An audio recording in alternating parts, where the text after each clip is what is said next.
شروع اللہ کے نام سے جو بڑا مہربان نہایت رحم والا ہے۔ سب تعریف خدا ہی کو ہے جس نے اپنے بندے محمد صلی اللہ علیہ وآلہ وسلم پر یہ کتاب نازل کی اور اس میں کسی طرح کی کجی اور پیچیدگی نہ رکھی، بلکہ سیدھی اور سلیس اتاری، تاکہ لوگوں کو عذاب سخت سے جو اس کی طرف سے آنے والا ہے ڈرائے، اور مومنوں کو جو نیک عمل کرتے ہیں خوشخبری سنائے کہ ان کے لیے ان کے کاموں کا نیک بدلہ یعنی بہشت ہے جس میں وہ ابد الآباد رہیں گے، اور ان لوگوں کو بھی ڈرائے جو کہتے ہیں کہ خدا نے کسی کو بیٹا بنا لیا ہے، ان کو اس بات کا کچھ بھی علم نہیں اور نہ ان کے باپ دادا ہی کو تھا۔ یہ بڑی سخت بات ہے جو ان کے منہ سے نکلتی ہے، اور کچھ شک نہیں کہ یہ جو کچھ کہتے ہیں محض جھوٹ ہے۔ اے پیغمبر صلی اللہ علیہ وآلہ وسلم، اگر یہ اس کلام پر ایمان نہ لائیں تو شاید تم ان کے پیچھے رنج کر کر کے اپنے تئیں ہلاک کر دو گے۔ جو چیز زمین پر ہے ہم نے اس کو زمین کے لیے آرائش بنایا ہے تاکہ لوگوں کی آزمائش کریں کہ ان میں کون اچھے عمل کرنے والا ہے،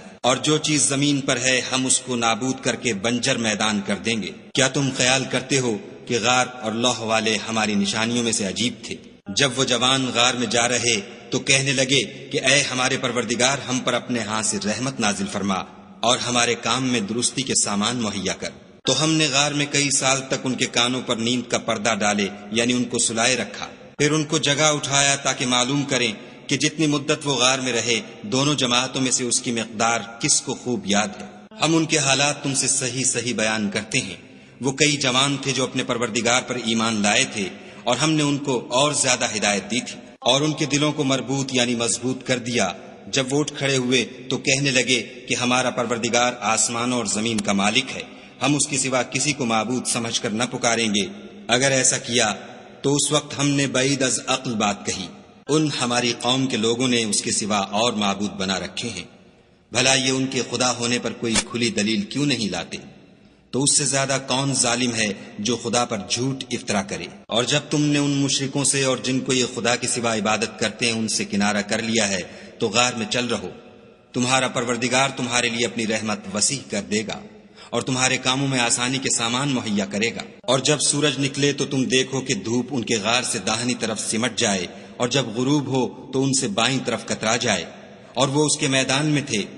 یہ خدا کی نشانیوں میں سے ہیں، جس کو خدا ہدایت دے وہ ہدایت یاب ہے، اور جس کو گمراہ کرے تو تم اس کے لیے کوئی دوست راہ بتانے والا نہ پاؤ گے۔ اور تم ان کو خیال کرو کہ جاگ رہے ہیں حالانکہ وہ سوتے ہیں، اور ہم ان کو دائیں اور بائیں کروٹ بدلاتے تھے، اور ان کا کتا چوکھٹ پر دونوں ہاتھ پھیلائے ہوئے تھا۔ اگر تم ان کو جھانک کر دیکھتے تو پیٹھ پھیر کر بھاگ جاتے اور ان سے دہشت میں آ جاتے۔ اور اسی طرح ہم نے ان کو اٹھایا تاکہ آپس میں ایک دوسرے سے دریافت کریں۔ ایک کہنے والے نے کہا کہ تم یہاں کتنی مدت رہے؟ انہوں نے کہا کہ ایک دن یا اس سے بھی کم۔ انہوں نے کہا کہ جتنی مدت تم رہے ہو تمہارا پروردگار ہی اس کو خوب جانتا ہے۔ تو اپنے میں سے کسی کو یہ روپیہ دے کر شہر کو بھیجو، وہ دیکھے کہ نفیس کھانا کون سا ہے تو اس میں سے کھانا لے آئے، اور آہستہ آہستہ آئے جائے، اور تمہارا حال کسی کو نہ بتائے۔ اگر وہ تم پر دسترس پالیں گے تو تمہیں سنگسار کر دیں گے، یا پھر اپنے مذہب میں داخل کر لیں گے، اور اس وقت تم کبھی فلاح نہیں پاؤ گے۔ اور اسی طرح ہم نے لوگوں کو ان کے حال سے خبردار کر دیا تاکہ وہ جانیں کہ خدا کا وعدہ سچا ہے، اور یہ کہ قیامت جس کا وعدہ کیا جاتا ہے اس میں کچھ شک نہیں۔ اس وقت لوگ ان کے بارے میں باہم جھگڑنے لگے اور کہنے لگے کہ ان کے غار پر عمارت بنا دو۔ ان کا پروردگار ان کے حال سے خوب واقف ہے۔ جو لوگ ان کے معاملے میں غلبہ رکھتے تھے وہ کہنے لگے کہ ہم ان کے غار پر مسجد بنائیں گے۔ بعض لوگ اٹکل پچو کہیں گے کہ وہ 3 تھے اور چوتھا ان کا کتا تھا، اور بعض کہیں گے کہ وہ 5 تھے اور چھٹا ان کا کتا تھا، اور بعض کہیں گے کہ وہ 7 تھے اور 8واں ان کا کتا تھا۔ کہہ دو کہ میرا پروردگار ہی ان کے شمار سے خوب واقف ہے۔ ان کو جانتے بھی ہیں تو تھوڑے ہی لوگ جانتے ہیں، تو تم ان کے معاملے میں گفتگو نہ کرنا مگر سرسری سی گفتگو، اور نہ ان کے بارے میں ان میں سے کسی سے کچھ دریافت ہی کرنا، اور کسی کام کی نسبت نہ کہنا کہ میں اسے کل کر دوں گا، مگر انشاءاللہ کہہ کر یعنی اگر خدا چاہے تو کر دوں گا۔ اور جب خدا کا نام لینا بھول جاؤ تو یاد آنے پر لے لو، اور کہہ دو کہ امید ہے کہ میرا پروردگار مجھے اس سے بھی زیادہ ہدایت کی باتیں بتائے۔ اور اصحاب کہف اپنے غار میں 9 اوپر 300 سال رہے۔ کہہ دو کہ جتنی مدت وہ رہے اسے خدا ہی خوب جانتا ہے۔ اسی کو آسمانوں اور زمین کی پوشیدہ باتیں معلوم ہیں، وہ کیا خوب دیکھنے والا اور کیا خوب سننے والا ہے، اس کے سوا ان کا کوئی کارساز نہیں، اور نہ وہ اپنے حکم میں کسی کو شریک کرتا ہے۔ اور اپنے پروردگار کی کتاب کو جو تمہارے پاس بھیجی جاتی ہے پڑھتے رہا کرو، اس کی باتوں کو کوئی بدلنے والا نہیں، اور اس کے سوا تم کہیں پناہ بھی نہیں پاؤ گے۔ اور جو لوگ صبح و شام اپنے پروردگار کو پکارتے اور اس کی خوشنودی کے طالب ہیں،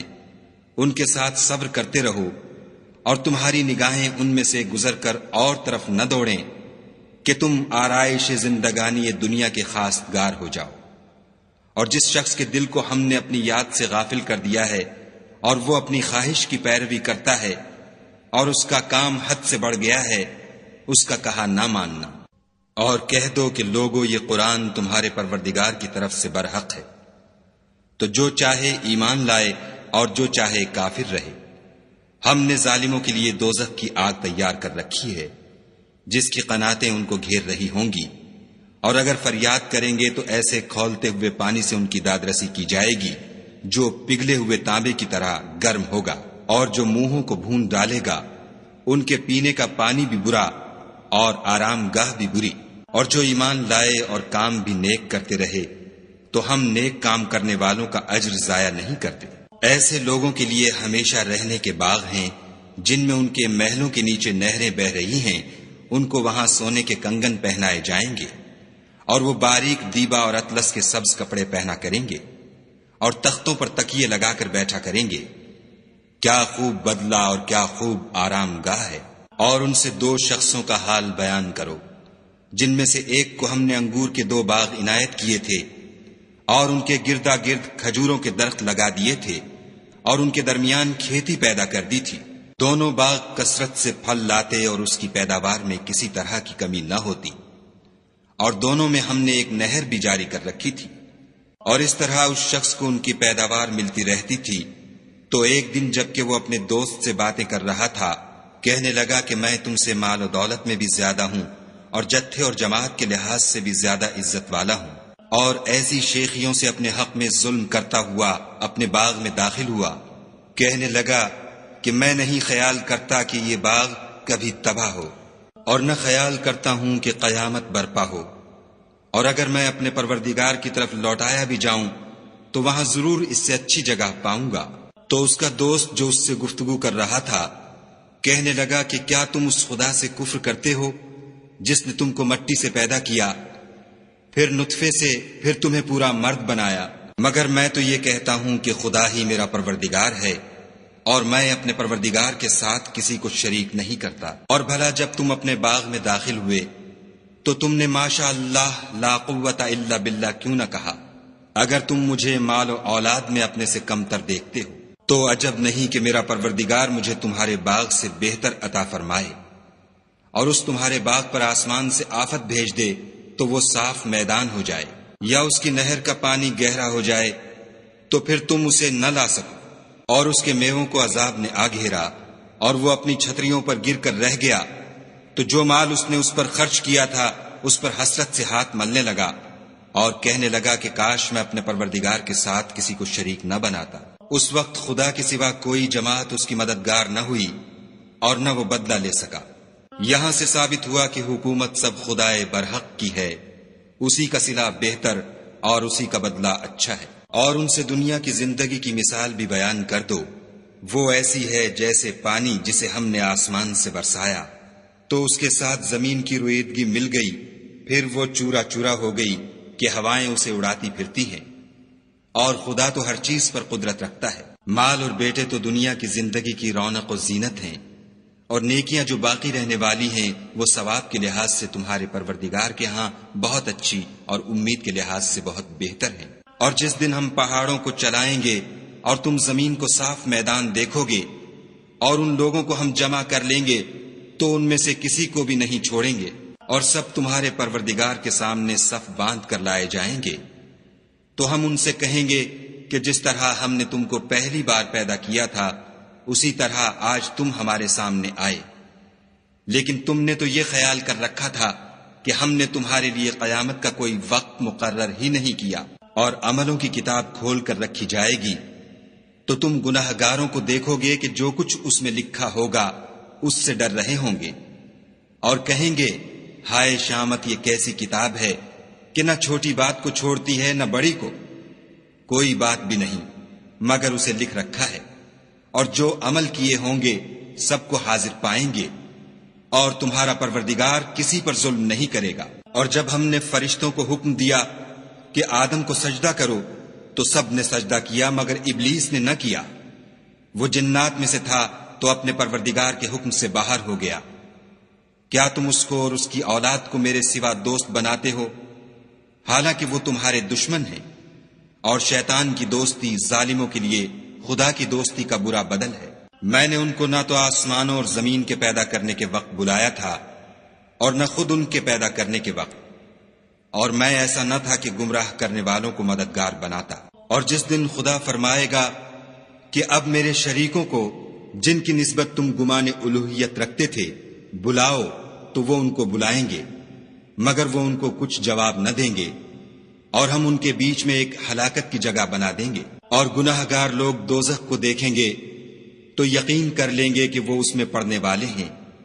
اور اس سے بچنے کا کوئی رستہ نہ پائیں گے۔ اور ہم نے اس قرآن میں لوگوں کے سمجھانے کے لیے طرح طرح کی مثالیں بیان فرمائی ہیں، لیکن انسان سب چیزوں سے بڑھ کر جھگڑالو ہے۔ اور لوگوں کے پاس جب ہدایت آ گئی تو ان کو کس چیز نے منع کیا کہ ایمان لائیں اور اپنے پروردگار سے بخشش مانگیں، بجز اس کے کہ اس بات کے منتظر ہوں کہ انہیں بھی پہلوں کا سا معاملہ پیش آئے یا ان پر عذاب سامنے موجود ہو۔ اور ہم جو پیغمبروں کو بھیجا کرتے ہیں تو صرف اس لیے کہ لوگوں کو خدا کی نعمتوں کی خوشخبریاں سنائیں اور عذاب سے ڈرائیں، اور جو کافر ہیں وہ باطل کی سند سے جھگڑا کرتے ہیں تاکہ اس سے حق کو پھسلا دیں۔ اور انہوں نے ہماری آیتوں کو اور جس چیز سے ان کو ڈرایا جاتا ہے ہنسی بنا لیا۔ اور اس سے ظالم کون جس کو اس کے پروردگار کے کلام سے سمجھایا گیا تو اس نے اس سے منہ پھیر لیا، اور جو اعمال وہ آگے کر چکا اس کو بھول گیا۔ ہم نے ان کے دلوں پر پردے ڈال دیے کہ اسے سمجھ نہ سکیں، اور کانوں میں ثقل پیدا کر دیا ہے کہ سن نہ سکیں، اور اگر تم ان کو رستے کی طرف بلاؤ تو کبھی رستے پر نہ آئیں گے۔ اور تمہارا پروردگار بخشنے والا صاحب رحمت ہے، اگر وہ ان کے کرتوتوں پر ان کو پکڑنے لگے تو ان پر جھٹ عذاب بھیج دے، مگر ان کے لیے ایک وقت مقرر کر رکھا ہے کہ اس کے عذاب سے کوئی پناہ کی جگہ نہ پائیں گے۔ اور یہ بستیاں جو ویران پڑی ہیں، جب انہوں نے کفر سے ظلم کیا تو ہم نے ان کو تباہ کر دیا، اور ان کی تباہی کے لیے ایک وقت مقرر کر دیا تھا۔ اور جب موسیٰ نے اپنے شاگرد سے کہا کہ جب تک میں دو دریاؤں کے ملنے کی جگہ نہ پہنچ جاؤں ہٹنے کا نہیں، خواہ برسوں چلتا رہوں۔ جب ان کے ملنے کے مقام پر پہنچے تو اپنی مچھلی بھول گئے، تو اس نے دریا میں سرنگ کی طرح اپنا رستہ بنا لیا۔ جب آگے چلے تو موسیٰ نے اپنے شاگرد سے کہا کہ ہمارے لیے کھانا لاؤ، اس سفر سے ہم کو بہت تکان ہو گئی ہے۔ اس نے کہا کہ بھلا آپ نے دیکھا کہ جب ہم نے پتھر کے پاس آرام کیا تھا تو میں مچھلی وہیں بھول گیا، اور مجھے آپ سے اس کا ذکر کرنا شیطان نے بھلا دیا، اور اس نے عجب طرح سے دریا میں اپنا رستہ لیا۔ موسیٰ نے کہا یہی تو وہ مقام ہے جسے ہم تلاش کرتے تھے۔ تو وہ اپنے پاؤں کے نشان دیکھتے دیکھتے لوٹ گئے۔ وہاں انہوں نے ہمارے بندوں میں سے ایک بندہ دیکھا جس کو ہم نے اپنے ہاں سے رحمت یعنی نبوت یا نعمت ولایت دی تھی، اور اپنے پاس سے علم بخشا تھا۔ موسیٰ نے ان سے جن کا نام خضر تھا کہا کہ جو علم خدا کی طرف سے آپ کو سکھایا گیا ہے، اگر آپ اس میں سے مجھے کچھ بھلائی کی باتیں سکھائیں تو میں آپ کے ساتھ رہوں۔ خضر نے کہا کہ تم میرے ساتھ رہ کر صبر نہیں کر سکو گے، اور جس بات کی تمہیں خبر ہی نہیں اس پر صبر کر بھی کیوں کر سکتے ہو؟ موسیٰ نے کہا خدا نے چاہا تو آپ مجھے صابر پائیے گا، اور میں آپ کے ارشاد کے خلاف نہیں کروں گا۔ خضر نے کہا اگر تم میرے ساتھ رہنا چاہو تو شرط یہ ہے مجھ سے کوئی بات نہ پوچھنا جب تک میں خود اس کا ذکر تم سے نہ کروں۔ تو دونوں چل پڑے، یہاں تک کہ جب کشتی میں سوار ہوئے تو خضر نے کشتی کو پھاڑ ڈالا۔ موسیٰ نے کہا کیا آپ نے اس کو اس لیے پھاڑا ہے کہ سواروں کو غرق کر دے؟ یہ تو آپ نے بڑی عجیب بات کی۔ خضر نے کہا کیا میں نے نہیں کہا تھا کہ تم میرے ساتھ صبر نہ کر سکو گے؟ موسیٰ نے کہا کہ جو بھول مجھ سے ہوئی اس پر مواخذہ نہ کیجیے، اور میرے معاملے میں مجھ پر مشکل نہ ڈالیے۔ پھر دونوں چلے، یہاں تک کہ رستے میں ایک لڑکا ملا تو خضر نے اسے مار ڈالا، موسیٰ نے کہا کہ آپ نے ایک بے گناہ شخص کو ناحق بغیر قصاص کے مار ڈالا، یہ تو آپ نے بری بات کی۔ خضر نے کہا کیا میں نے نہیں کہا تھا کہ تم سے میرے ساتھ صبر نہیں ہو سکے گا؟ انہوں نے کہا کہ اگر میں اس کے بعد پھر کوئی بات پوچھوں یعنی اعتراض کروں تو مجھے اپنے ساتھ نہ رکھیے گا کہ آپ میری طرف سے عذر کے قبول کرنے میں غایت کو پہنچ گئے۔ پھر دونوں چلے یہاں تک کہ ایک گاؤں والوں کے پاس پہنچے اور ان سے کھانا طلب کیا۔ انہوں نے ان کی ضیافت کرنے سے انکار کیا۔ پھر انہوں نے وہاں ایک دیوار دیکھی جو جھک کر گرا چاہتی تھی تو خضر نے اس کو سیدھا کر دیا۔ موسیٰ نے کہا کہ اگر آپ چاہتے تو ان سے اس کا معاوضہ لیتے تاکہ کھانے کا کام چلتا۔ خضر نے کہا کہ اب مجھ میں اور تم میں علیحدگی، مگر جن باتوں پر تم صبر نہ کر سکے میں ان کا تمہیں بھید بتائے دیتا ہوں کہ وہ جو کشتی تھی غریب لوگوں کی تھی جو دریا میں محنت کر کے یعنی کشتیاں چلا کر گزارا کرتے تھے، اور ان کے سامنے کی طرف ایک بادشاہ تھا جو ہر ایک کشتی کو زبردستی چھین لیتا تھا، تو میں نے چاہا کہ اسے عیب دار کر دوں تاکہ وہ اسے غصب نہ کر سکے۔ اور وہ جو لڑکا تھا اس کے ماں باپ دونوں مومن تھے، ہمیں اندیشہ ہوا کہ وہ بڑا ہو کر بد کردار ہوگا، کہیں ان کو سرکشی اور کفر میں نہ پھنسا دے، تو ہم نے چاہا کہ ان کا پروردگار اس کی جگہ ان کو اور بچہ عطا فرمائے جو پاک تینتی میں بہتر اور محبت میں زیادہ قریب ہو۔ اور وہ جو دیوار تھی سو 2 یتیم لڑکوں کی تھی جو شہر میں رہتے تھے، اور اس کے نیچے ان کا خزانہ مدفون تھا، اور ان کا باپ ایک نیک آدمی تھا، تو تمہارے پروردگار نے چاہا کہ وہ اپنی جوانی کو پہنچ جائیں اور پھر اپنا خزانہ نکالیں۔ یہ تمہارے پروردگار کی مہربانی ہے اور یہ کام میں نے اپنی طرف سے نہیں کیے، یہ ان باتوں کی حقیقت ہے جن پر تم صبر نہ کر سکے۔ اور تم سے ذوالقرنین کے بارے میں دریافت کرتے ہیں، کہہ دو کہ میں اس کا کسی قدر حال تمہیں پڑھ کر سناتا ہوں۔ ہم نے اس کو زمین میں بڑی دسترس دی تھی اور ہر طرح کا سامان عطا کیا تھا، تو اس نے سفر کا ایک سامان کیا، یہاں تک کہ جب سورج کے غروب ہونے کی جگہ پہنچا تو اسے ایسا پایا کہ ایک کیچڑ کی ندی میں ڈوب رہا ہے، اور اس ندی کے پاس ایک قوم دیکھی۔ ہم نے کہا ذوالقرنین تم ان کو خواہ تکلیف دو خواہ ان کے بارے میں بھلائی اختیار کرو، دونوں باتوں کی تم کو قدرت ہے۔ ذوالقرنین نے کہا کہ جو کفر و بد کرداری سے ظلم کرے گا اسے ہم عذاب دیں گے، پھر جب وہ اپنے پروردگار کی طرف لوٹایا جائے گا تو وہ بھی اسے بڑا عذاب دے گا، اور جو ایمان لائے گا اور عمل نیک کرے گا اس کے لیے بہت اچھا بدلہ ہے، اور ہم اپنے معاملے میں